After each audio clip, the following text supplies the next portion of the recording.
Hi നമസ്കാരം, ദാസേനാണ് തൃശ്ശൂരിൽ നിന്ന്. അപ്പം ഞാൻ ഇപ്പോൾ വന്നതേ ജയൻ ചേർത്തല എന്ന് പറഞ്ഞിട്ട് നടണ്ട്. നമുക്കറിയാം പല സിനിമകളിലും ജയൻ ചേർത്തല നിങ്ങൾ കണ്ടിട്ടുണ്ടാവും. നല്ല സൈസൊക്കെ ഉള്ള ഹൈറ്റും വെയിറ്റൊക്കെ ഉള്ള നടനാണ് ജയൻ ചേർത്തല. ജയൻ ചേർത്തലേനെ പറ്റി പറയുമ്പോൾ എനിക്ക് ഏറ്റവും കൂടുതൽ ആദ്യം ഓർമ്മ വരുന്നത്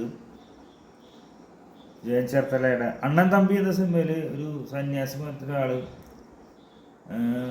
സംഭവമാണ്. അപ്പോൾ ആളെ ഈ മമ്മൂക്കയുടെ ചെറുപ്പകാലത്തിൽ തലയിലേക്ക് ഇങ്ങനെ ഇടുന്നൊരു സംഭവമുണ്ട്, കയറുമ്പോൾ കെട്ടിയിട്ട്. അതാണ് ഒരു സിനിമ ഓർമ്മ വരുന്നത്. അതുപോലെ തന്നെ കുറേ സിനിമകളിൽ ഷാജി കൈലാസിൻ്റെയും രഞ്ജി പണിക്കരുടെയൊക്കെ സിനിമകളിൽ നമ്മൾ കണ്ടിട്ടുണ്ടായിരിക്കും.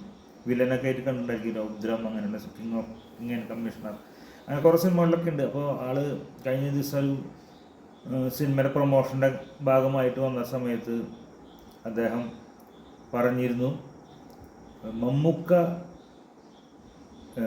എത്ര പേരെ മലയാള സിനിമയിൽ എത്ര പേരെ രക്ഷിച്ചിട്ടുണ്ട്, അതുപോലെ തന്നെ മലയാള സിനിമയിൽ എനിക്കും അവസരങ്ങളൊക്കെ ഉണ്ടാക്കി തന്നത്, ഞാൻ വെറും സീരിയലിലൊരു നടനായിരുന്നു. നമുക്കറിയാം, നമ്മൾ പണ്ടൊക്കെ സീരിയലിലൊക്കെ കണ്ടിട്ടുള്ളതാണ്. അതുപോലെ തന്നെ ചെറിയ ചെറിയ സിനിമകളിലും പീസ് പടങ്ങളിലൊക്കെ കണ്ടിട്ടുള്ള വ്യക്തിയാണ് ഈ ജയൻ. അങ്ങനെ നല്ലൊരു കഥാപാത്രങ്ങളും കാര്യങ്ങളൊക്കെ ഇന്ന് ഡെവലപ്പ് ചെയ്ത് കൊടുത്തത് മമ്മൂക്കയാണ്, നമുക്ക് എല്ലാവർക്കും അറിയാം. അത് ആ പ്രോഗ്രാമിൽ ആ ഒരു സിനിമയുടെ എന്താ പറയുക പ്രൊമോഷന് വേണ്ടിയുള്ള ഒരു പ്രോഗ്രാമിൽ അദ്ദേഹം പറയുകയുണ്ടായി. ജയൻ ചേർത്തല എന്നാണ് ആളെ വിളിക്കുക. അപ്പോൾ ആൾ പറയുന്നത്, ഞാനൊരു നായരാണ് എങ്കിലും മമ്മൂക്ക ഒരു മുസ്ലിമാണെന്ന് നോക്കിയിട്ടൊന്നുമില്ല ഒരു നായരെ ആയ എന്നെ സഹായിച്ചിട്ടുള്ളത്. നമുക്കെല്ലാവർക്കും അറിയാം, എല്ലാവരും മമ്മൂക്ക സഹായിച്ചിട്ടുള്ള കഥ നമുക്ക് എല്ലാവർക്കും ഇനി പറയേണ്ടെന്ന് ആവശ്യമില്ല. പക്ഷേ ഇപ്പോൾ ഈ അമ്മയിലും അച്ഛനിലൊക്കെ ഉള്ള ആൾക്കാർ ഇത്ര അധികം ഉണ്ടായിട്ടും മമ്മൂക്കനെ സപ്പോർട്ട് ചെയ്ത് പറയാൻ ഇപ്പോൾ ഒരു ജയൻ ചേർത്തല മാത്രമേ ഉണ്ടായിട്ടുള്ളൂ എന്നുള്ളത് വലിയൊരു വിഷമമുള്ളൊരു കാര്യമാണ്. എങ്കിലും ജയൻ മമ്മൂക്കയെ കുറിച്ച് പറഞ്ഞ ആ വീഡിയോ നിങ്ങളൊരു വിധം കണ്ടിട്ടുണ്ടായിരിക്കും. കാണാത്തവർക്ക് കൂടുതലായിട്ട് വന്നിരിക്കുന്നത് മമ്മൂക്കയ്ക്ക് യാതൊരു അടിസ്ഥാനമില്ലാത്ത കുറെ ആരോപണങ്ങൾ, ചില സിനിമകൾ അജണ്ടകൾ പ്രകാരം മാത്രം നിർമ്മിച്ചവയാണെന്ന് സ്ഥാപിച്ചെടുക്കാനും ശ്രമിക്കുന്നുണ്ട്. ഇതിനോട് പൊതുവെ സിനിമാ മേഖലയിലുള്ളവർ പലരും പ്രതികരിച്ചു കണ്ടില്ല. ഇങ്ങനെ പ്രതികരിക്കാതിരിക്കുന്നതും ഒരു അജണ്ടയുടെ ഭാഗമാണ്. അത് വളരെ നല്ല ചോദ്യമാണ്. അത് ഞാൻ പ്രതികരിക്കണം ആഗ്രഹിച്ചിരുന്ന ഒരു ചോദ്യം കൂടിയാണ്. കാരണം മമ്മൂക്കയെ സംബന്ധിച്ച് പറയുകയാണെങ്കിൽ ഇത്രയും സെക്യുലർ ആയിട്ട് ചിന്തിക്കുന്ന ഒരു നടൻ ഇന്ത്യയിലുണ്ടോ എന്ന് എനിക്ക് സംശയമാണ്. കാരണം അദ്ദേഹം കൊണ്ടുവന്നിട്ടുള്ള ആർട്ടിസ്റ്റുകളെ ആലോചിച്ചു. ഞാൻ എന്റെ ഉദാഹരണം വേറെ ആരും എടുക്കണ്ട.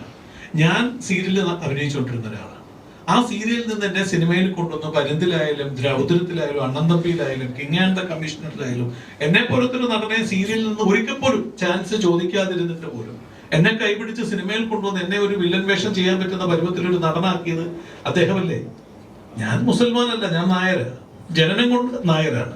അദ്ദേഹം മുസൽമാനാണ്. പക്ഷെ അദ്ദേഹം പിന്നെ അദ്ദേഹത്തിന്റെ ജാതിയിലോ മതത്തിലോ പെട്ട ആരെങ്കിലും കൊണ്ടുവന്നാൽ മതിയായിരുന്നല്ലോ. അദ്ദേഹം അങ്ങനെ ശ്രമിച്ചിട്ടുണ്ടോ? ഇനി അദ്ദേഹം ആ ജാതിയിലോ മതത്തിലോ പെട്ട ആരെങ്കിലും കൊണ്ടുവന്ന് ഇതുപോലെ എസ്റ്റാബ്ലിഷ്ഡ് ആക്കിയതായി ആർക്കെങ്കിലും ക്രിട്ടിസൈസ് ചെയ്യാൻ പറ്റുമോ? അദ്ദേഹം അതിനൊക്കെ അപ്പുറത്ത് നിൽക്കുന്ന അദ്ദേഹത്തിന്റെ വലിപ്പമൊന്നും ഈ ക്രിട്ടിസൈസ് ചെയ്ത ആൾക്കാർക്ക് മനസ്സിലാക്കാനുള്ള വിവരമില്ല, മനസ്സില്ല. ഞാൻ പറഞ്ഞില്ല, മമ്മൂക്കയെ പോലത്തെ ഇത്രയും, കാരണം അദ്ദേഹം ഒരുപാട് ജനങ്ങളെ പ്രതിനിധാനം ചെയ്യുന്നൊരു നടനാണ്. അദ്ദേഹത്തിന് അത്യാവശ്യം വിദ്യാഭ്യാസമുണ്ട്, വിവരമുണ്ട്. അദ്ദേഹത്തെ ക്രിട്ടിസൈസ് ചെയ്യാൻ ആരെങ്കിലും മുതിരുന്നുണ്ടെങ്കിൽ അവരുടെ വിവരമില്ലായ്മയായിട്ടേ കാണുന്നുള്ളൂ. അതിനെതിരെ താരസംഘടനയോ അല്ലെങ്കിൽ മറ്റ് അസോസിയേഷൻസോ ഇടപെടാതിരുന്നത് അപലപനീയമാണ്, തെറ്റാണ്. മമ്മൂക്കെ പോലത്തെ ഒരാളെ ക്രിട്ടിസൈസ് ചെയ്യുമ്പോൾ ആദ്യം ഇടപെടേണ്ടത് അമ്മ എന്ന് പറഞ്ഞ സംഘടനയാണ്. ഞാനതിന്റെ മെമ്പർ തന്നെയാണ്. പക്ഷെ ഞാൻ എനിക്ക് തോന്നുന്നു അത് കുറവായിപ്പോയി, അത് പോരായിരുന്നു. ശക്തമായിട്ട് ഇടപെടണമായിരുന്നു. കാരണം അമ്മയെ പോലത്തെ സംഘടനയും മറ്റ് സിനിമാ സംഘടനകളും മമ്മൂക്കെ പോലത്തെ ഒരാളെ ക്രിട്ടിസൈസ് ചെയ്യാനോ കോർണർ ചെയ്യാനോ ആരെങ്കിലും ശ്രമിക്കുമ്പോൾ അതിനെതിരെ ശക്തമായിട്ട് നിലപാടെടുത്ത് മുന്നോട്ട് വരേണ്ടതായിരുന്നു. കാരണം മമ്മൂക്ക ഇന്ന് വരെ വർഗീയമായിട്ട് ചിന്തിച്ചിട്ടേ ഇല്ലാത്തൊരാളാണ്. ഞാൻ എന്റെ ജീവിതം ഉദാഹരിച്ചുകൊണ്ട് ഞാൻ പറയുക.